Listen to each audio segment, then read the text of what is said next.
पुराने ज़माने का वाक़या है। हिंदुस्तान के एक पुराने गांव में फैयाज़ नामी एक मेहनती और सादा दिल मोची रहता था, जो दिन रात मेहनत करके अपना गुजर बसर करता। उसका छोटा सा घर, पुरानी सी दुकान और नेकी की कमाई उसकी सबसे बड़ी दौलत थी। वो तन्हा रहता था और दिल ही दिल में दुआ करता था कि किसी दिन उसे एक अच्छे शरीके हयात मिले ताकि ज़िंदगी की तन्हाई ख़त्म हो। लेकिन किस्मत ने उसके लिए कुछ और ही सोच रखा था। गांव के किनारे एक पुराना वीरान इलाका था, जहां एक चालाक गीदड़ कई महीनों से रह रहा था। वो निहायत होशियार, खामोश और मौके का फ़ायदा उठाने वाला जानवर था। दिन को छुपा रहता और रात को शिकार के लिए निकलता। एक रात जब फैयाज़ दिन भर की मेहनत के बाद थका हारा दुकान बंद करके अपने कमरे में सो रहा था, तो गीदड़ चुपके से आया और बावर्ची खाने में रखा सारा खाना खा गया।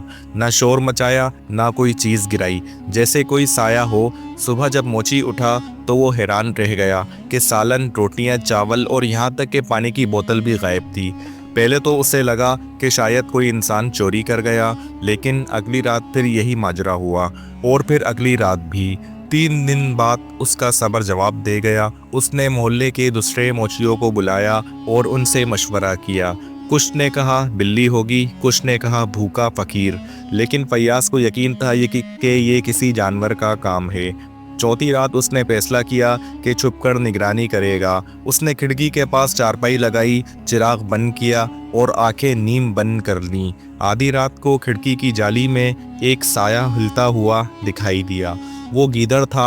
आहिस्ता आहिस्ता वो अंदर घुसा, बावर्ची खाने में दाखिल हुआ और जैसे ही सालन के पास पहुंचा, फैयाज़ ने फौरन खिड़की बंद कर दी और शोर मचाया, चोर चोर। मोहल्ले के लोग दौड़ कर आए। सब ने देखा कि एक गीदड़ जाली में। लेकिन जब फैयाज़ ने सारा माजरा सुनाया तो सबको अफसोस भी हुआ और हैरानी भी। गीदड़ को सब ने मिलकर रस्सी से बांध दिया। वो निहायत कमज़ोर, भूखा और गुस्से से भरा हुआ था, लेकिन कोई भी उसकी चालाकी को ना भूल सका। गांव के बुजुर्गों ने कहा कि गीदड़ को सज़ा देनी चाहिए ताकि दूसरे जानवर भी इबरत पकड़ें। चुनाचे फैसला हुआ कि गीदड़ को फैयाज़ के घर में रखा जाए और वही उसकी निगरानी करे। अगले दिन फैयाज़ ने जाली के पास खड़े होकर गीदड़ से कहा, अब तूने खुद जो खाया है वो सब वापस करना होगा। और गीदड़ ने तंज़िया हंसी के साथ मुंह मोड़ लिया।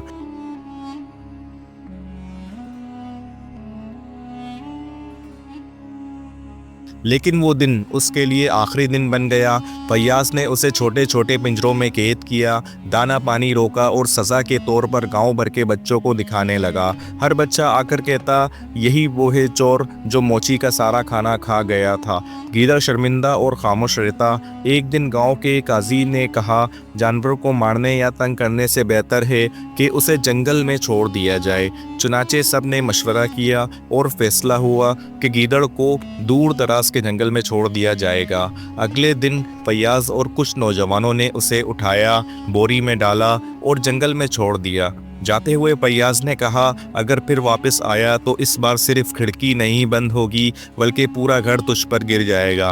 गीदड़ ने पीछे मुड़कर देखा और जैसे ही वो झाड़ियों में गुम हुआ, गांव भर में खुशी की लहर दौड़ गई। सब ने फैयाज़ की बहादुरी की दाद दी। और उसी वाक़ये के चंद महीने बाद एक दिन गांव में एक औरत आई। बेवा थी, शोहर की जुदाई के बाद अपने बच्चे के साथ रहने के लिए पुरअमन गांव की तलाश में थी। उसने फैयाज़ की मेहनत, ईमानदारी और सच्चाई को देखा और दिल से दुआ की। किस्मत ने साथ दिया।